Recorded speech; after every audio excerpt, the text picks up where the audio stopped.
All right, let's talk about some topics. So sometimes we'll talk about news articles that I see, and man, some of them just really kind of get under my skin, and this is kind of one of those situations. So this is a segment about a celebrity that is touting her medical tourism and really not talking much about the risks. Also, I was a little disappointed, like in the news outlet that talked about this, because they kind of left out all that. This was from Business Insider, which I actually have read some of their articles. Throw that article up there, Mackenzie, just in case anybody wants to check it out. Yeah. So this is, if you want to search for this article on Business Insider, this is what it is. But I'm going to break it all down for you right here. So the celebrity, and I'm kind of using celebrity in quotes. I mean, this is kind of like the relative of celebrity. This is Peggy Lynn Marchetti. Do you remember Mackenzie Loretta Lynn? I know you don't remember her, but have you ever heard of her? I have not. Okay, it's not. I barely remember her, and I've got 1 or 2 years on you, I'm sure. Loretta Lynn was a pretty famous like country and western singer. Like I don't know, probably like in the 60s or 70s. I think. You know, she's from a ways back, and so her daughter's named Peggy, and I don't know if Peggy's really a celebrity outside of the fact that she's the daughter of Loretta Lynn, but she decided that she wanted to go and get a facelift, and she was considering doing it, maybe in her hometown, maybe out of the country, and she really got set that she was going to go to Mexico and get her facelift, and I think neck lifts as well. And of course, you know, her friends and her family, they're like, well, that's, you know, potentially dangerous, and, you know, I've read stories that people have these bad experiences, but she was pretty set that she was going to do this, and to her credit, it sounds like that she at least did a fair amount of research, and she went ahead and she had it done. Apparently everything went okay, and she was talking about it in this Business Insider article. And one of the first things that hit me was when she started talking about the price. You know, a lot of the reasons that people go out of the country for plastic surgery or other medical procedures is because they can save so much money by doing it in a, you know, less industrialized country than the United States. You know, Mexico is really popular, Dominican Republic's really popular. If you live in Europe, Turkey is like the hot spot. And a lot of times the prices are really cheaper. I think the average price is probably about 40% of what people pay in the United States, which is a lot of savings. But what really struck me is she was telling me that, she was telling the Business Insider interviewer that she only paid 1/3 of the price of what her sister paid for a facelift. Now here's the kicker. This lady, Peggy, said that she paid $20,000 for her facelift in Mexico, and that her sister paid $60,000 for her facelift in the United States. And I read that and I was just like, oh my God, like these numbers are like totally insane. You know, in the United States, I think the average price for a facelift runs like $10,000 to $15,000. So, you know, her sister paying $60,000 is just absolutely bonkers. I mean, I've heard of that. We did a story about, some celebrity that paid like $100,000 for a facelift.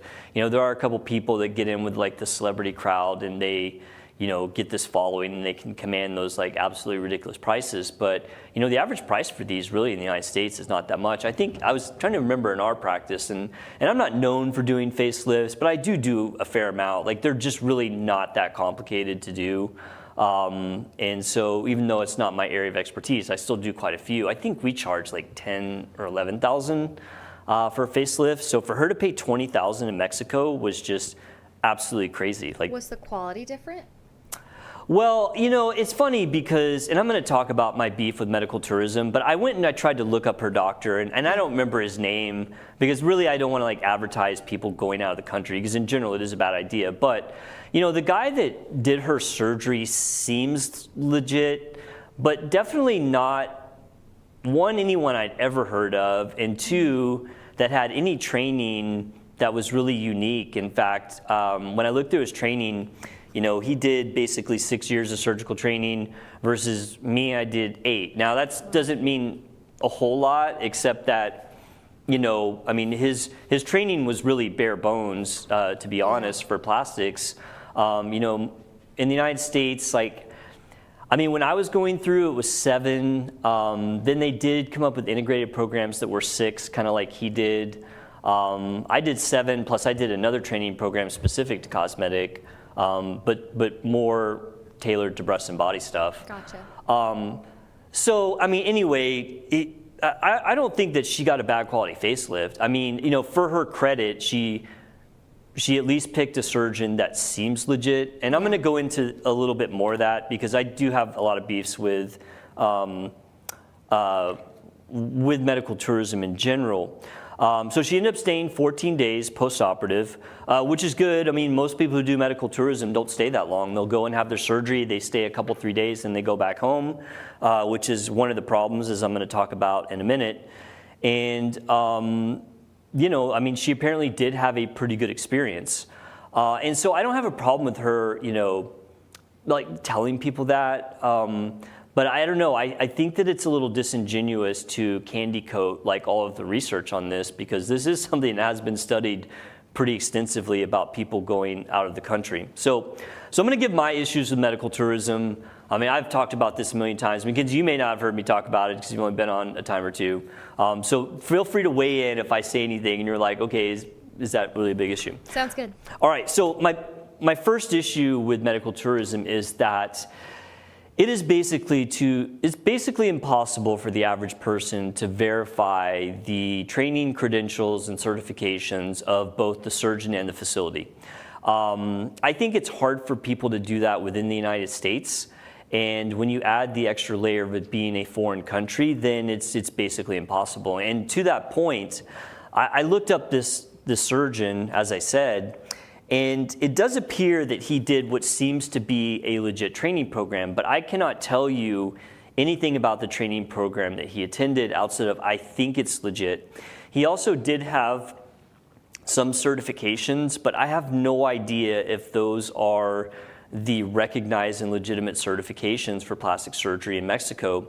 You know, in the United States, there's only one board that actually is considered legitimate for plastic or aesthetic or cosmetic surgery, which is the American Board of Plastic Surgery. Yet there's several boards out there that people will claim to make themselves seem legit if they're not properly trained plastic surgeons. So, you know, if I as a plastic surgeon look this guy up and I like say, yeah, he may be legit, I mean, how is an average person without the knowledge that I have going to have any idea?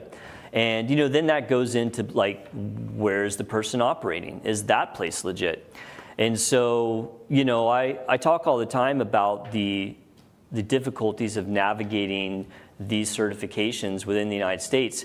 Outside of the country, it's basically impossible. I mean, if I can't do it, there's no way an average person is going to be able to accurately tell if the person they're going to see is really legit or not.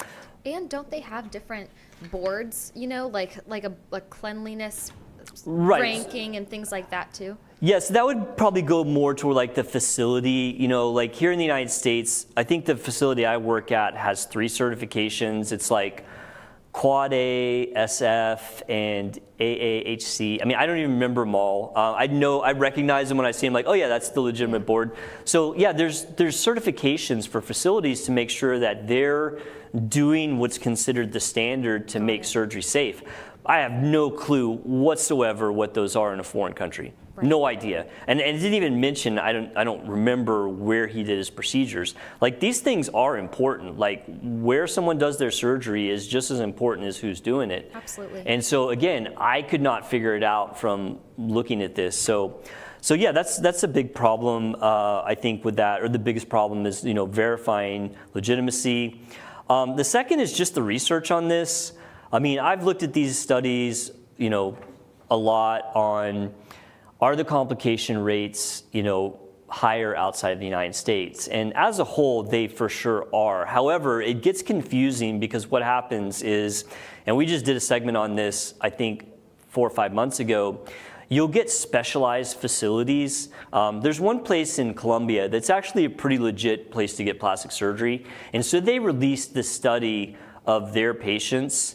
And, I mean, granted, they're releasing their own study, which brings in the question of bias. But, the results that they had were definitely comparable to the United States. And a couple things like they actually outperformed like the average for the United States.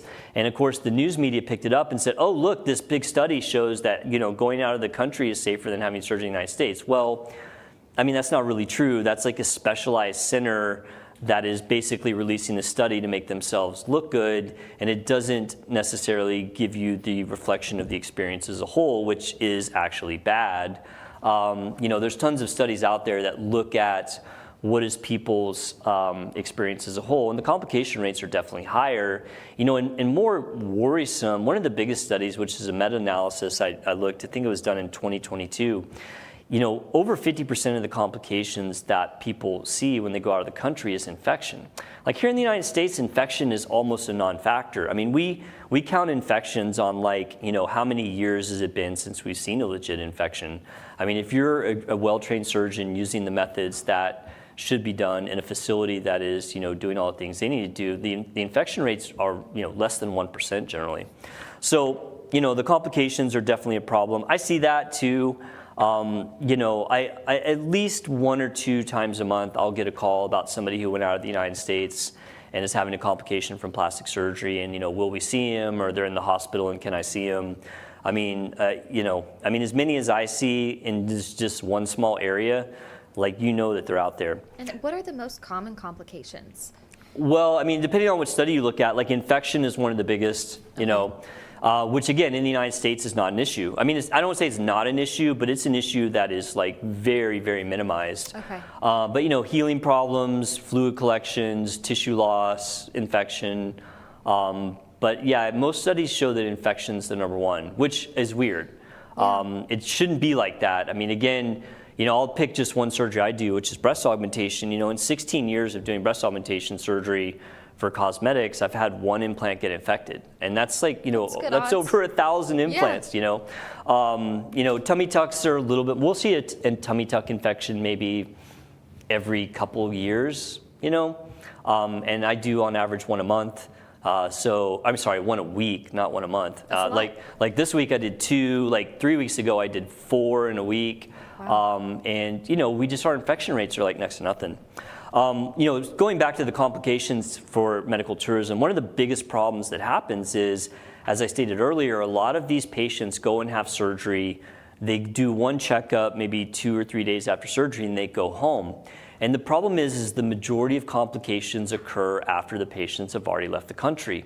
And then these people are in a super awkward spot. They don't have access to their surgeon except by phone, which can be challenging when you're trying to contact someone out of the country. And so these patients often find themselves in a bind because nobody wants to deal with someone's complications. Like if I get a call from an ER and they're like, oh, so-and-so had a tummy tuck a week ago, and I'm like, whoa, stop, just send them back to their surgeon. That if their surgeon's out of the country, then that's not a possibility. And it becomes challenging for these people to find help. And then what happens is a complication that probably would have been solved if they had been able to see their surgeon gets worse, and it gets more severe. And I've seen that happen a lot. Language barriers are also a problem. I mean, it's even a problem a little bit when it's in the United States because you're talking about very technical medical things, and you have to spend a lot of time very simply explaining these things because most people don't understand medical concepts, as well as the surgeon does, obviously. And when you add in that you're trying to explain it in somebody whose language is not the primary of your own, then it can become a problem. There can be miscommunication between surgeon and patient, which does absolutely lead to more issues. And the other thing that people don't think about at all is, if you have surgery outside of the country and they do something that is clearly considered malpractice, you really have no recourse whatsoever from a legal standpoint. You can't sue a surgeon in the Dominican Republic or in Mexico. At least in the United States, if somebody does something that's considered malpractice, you absolutely can, be reimbursed for, whatever costs you might incur from complications or, pain and suffering and so on and so forth. And that's definitely not not an option for medical tourism. So, yeah, I mean, I didn't like the article because the article didn't mention anything about this. It basically said, oh, you know, Loretta Lynn's daughter went and had plastic surgery. Everyone told her not to do it, but wow, look how great it turned out. And they didn't really talk about any of the things that are real issues with medical tourism. It was just glossed over. And I was kind of disappointed. I kind of like Business Insider. I mean, not that I'm like a, you know, huge Business Insider fan, but I was just like, really, this is journalism? Like, yeah. Shouldn't there be like more than one? In fact, I may send them a link to this. You should. I'm going to send them a link because it actually had a thing. It's like, if you've had medical tourism, send me an email. And it was like the author. I'm going to like send her this, be like, hey, check this out. And so, I also have a question about recovering Yeah. from a surgery in general. Do you send your patients home with a prescription typically, like depending on the type of surgery, like for healing, or what's the healing process typically like, and how does that differ abroad? That's a big question. Let's start with the prescriptions. Yeah, we definitely send people home with prescriptions. In fact, we oftentimes send them ahead of time, so they'll have their prescriptions before they even come into surgery. But yeah, every surgery is going to have a full list of instructions, and we go over those when they come in and do their consults. So they're aware ahead of time. I talk about them before surgery, and then the nursing staff talks about the same instructions after the surgery, and then we have written sheets for people. And then I tell all my patients, like, look, if you get home and you get confused, just call us. Like, we're available 24/7, or I am. The office is there 9 to 5, but you know, literally you can call my office number and get a hold of me at night or on the weekends if you need to. That's great. So yeah, and that is important because, you know, people having a good outcome does depend on instructions being followed. If people don't follow instructions, they're much more prone to problems. And so, we try to make sure that that is all handled and everyone's aware, so that, you know, that minimizes the risk that people might incur. Because I was going to say, like, if you went abroad and they sent you home with a prescription, and let's say you run out or you get the wrong one or something like that. I don't know how they do it. I don't know. Are you stuck, you know? I would assume they get the prescriptions in the country, and hopefully it's enough medicine to last them. You know, it does mean that they won't be able to get refills, which sometimes, you know, is required for certain surgeries. So, Absolutely. Yeah, that's something you don't think about. That certainly could be an issue if, like, they, you know, how do they get antibiotics if, like, they think they're getting an infection, or do they just give them antibiotics just in case? I mean, I don't know. I mean, and I think it varies from, you know, person to person that you would see outside the United States. They may give everyone antibiotics, or may give you some just in case. I mean, who knows? It's another fear. Yeah. At least I have. Yeah, that's a good one. So.